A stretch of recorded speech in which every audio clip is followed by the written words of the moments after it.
Espiritualidade em gotas.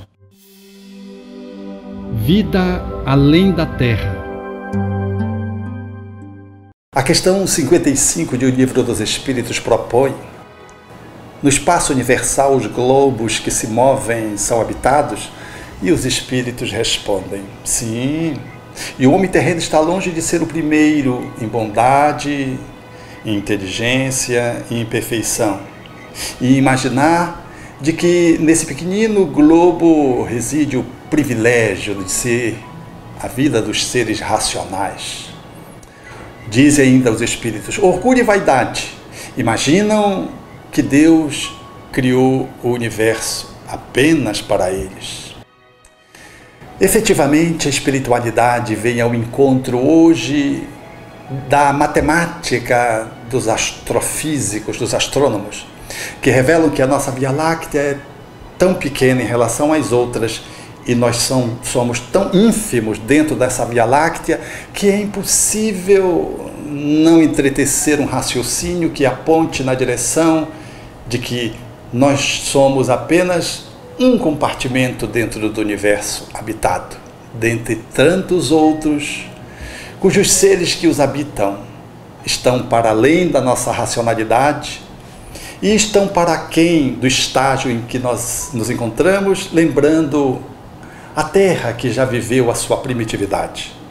A Via Láctea é como se fosse uma grande cidade e nós moramos na sua periferia como se morássemos num beco. Os astrofísicos chegam a compará-la como sendo uma moeda de 50 centavos, a órbita de Plutão lançada em todo o continente americano, que seria o tamanho da Via Láctea. Nós moraríamos, portanto, numa superfície composta pelos Estados Unidos, Canadá, Equador, Haiti, Brasil, Colômbia, Venezuela, Paraguai, Uruguai e Argentina. Imagine.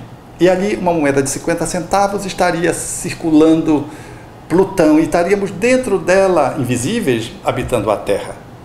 Dizem, numa outra forma, para que possamos ter uma compreensão de que a Terra seria dentro de o nosso sistema como um CD e a Via Láctea seria do tamanho da Terra.